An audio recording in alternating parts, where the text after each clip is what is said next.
Hi everyone, it's Cam here. Welcome to another tutorial for how to digital paint. And in this video you'll be seeing the process of me create a sea creature. So I always start with a rough sketch, and that helps me in the painting process because it'll help me place the details and I'll know what to render because it's indicating the forms. And end up actually doing another layer on top of this because I wanted to get some extra line art practice, and I think it looks good in the portfolio to show the line work next to the finished piece. And I apologize if you can hear it in the background, my neighbors are playing some Eurodance thing.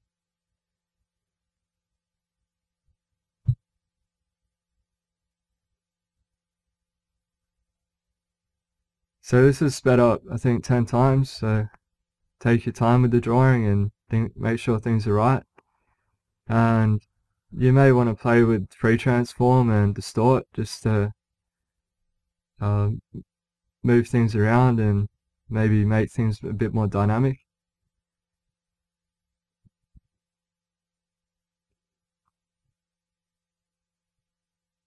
So I fill this base layer, but then think, oh well, I should probably do the line work a bit better. And it may seem unnecessary since you can just block in a shape and paint, but I like to do the line work just because I feel it makes the painting process heaps easier. And I just like the look of line work. It's something I always want to practice in each work, and helps me with my pencil drawing as well. So I'm thinking about the design of the creature. It has this kind of tentacle hook thing to catch its prey, and these antenna sort of things on its head which it can use to sense movement and temperature and things in the water. And here's its victim, potential victim. It might get away, you never know. So it helps have a bit of a story element in there, even if it's just straight concept art. It does make the concept more interesting and believable if you think about the story that goes with it. And it helps to sell the image, especially if you're trying to show it off to a client. Even if the image isn't that well rendered, they might just like the idea. So try to think of how you can make the concept more interesting with the story. So I block in these basic colors over the values, and these are just indicators to help me think about the depth of the water, since things that are in the background are going to neutralize just with the atmospheric effects of being underwater. And putting in a basic background, and I stopped for a moment and had a quick glance at reference just to get some ideas for details. I had a lot of good underwater photography reference, so I had a quick look at that and got the idea of this sort of reef cave just underneath, and then you've got these kind of rocky, I don't know what you call them, I guess they're reefs as well. But those help to really contain the composition and give a bit more of that diagonal flow to it. I always try to think about that in my images, how the eye will flow through the image.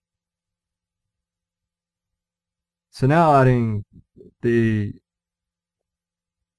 shadows and the highlights. I'm not going too dark. Also coloring the lines, that's just done by clicking lock transparency, and then you can paint within the lines layer. Yeah, I usually stay pretty mid-tone throughout most of the painting, and that that helps me then to judge whether I should go lighter or darker.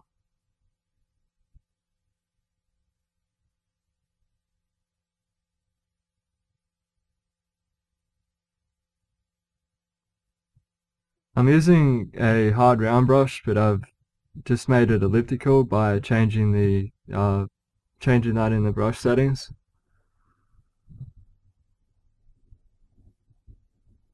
And then I can set it to direction for the angle jitter, and that allows me to kind of wrap the strokes around the form and indicate the form that way.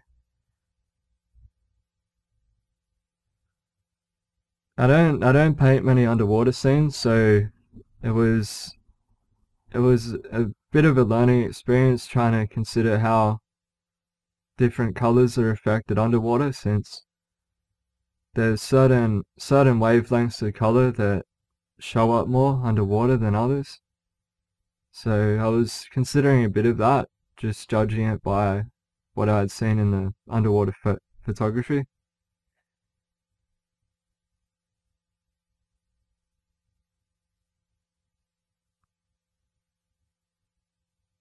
And I actually zoomed in a lot for this image. Often I don't zoom in much. I'll usually just make sure it looks good at a distance, but this one I wanted to go into a fair bit of detail, and it does contribute to the overall look, since you want to have areas of focus, and often the only way to get very detailed is to zoom right in and really try to be precise with all the little subtleties of detail that are in there.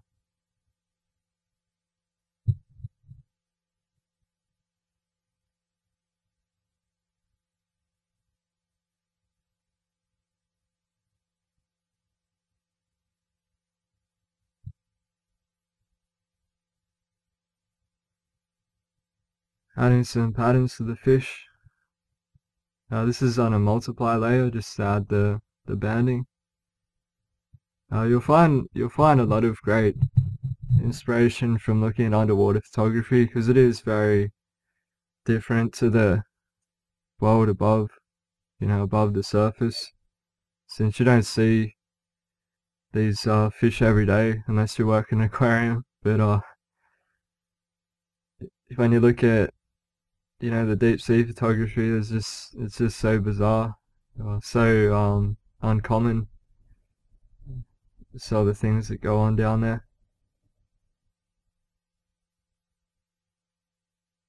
And you can use all those patterns in your character designs and in their costumes, and even in your creature designs and stuff, and yeah, you'll get a lot of great inspiration from that. So here I'm adding some bubbles and trying to give the impression of the flow of the water, and it gives a bit of action and animation to it.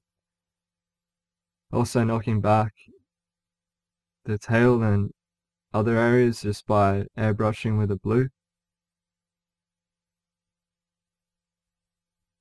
And now adding some detail to this foreground element, the coral reef thing. I think a ridge is what it's called. It's not a reef. A reef is a bit different. The ridge, yeah. Bit of accented edges just to sharpen detail. Yeah, I think this piece was kind of successful. I learned heaps from it, definitely, and I liked the process throughout it. I don't know. I was trying to work out what perhaps could be improved. I don't know if you guys can comment or give you tips of what you think could be improved. I think it turned out okay. So there he is, kind of mean dude. Oh yeah, so overall I'm happy with it, and if you want to try the same process yourself, feel free. It's a pretty basic process, nothing really special about it, but hope you learnt something, and look forward to the next video. Thanks.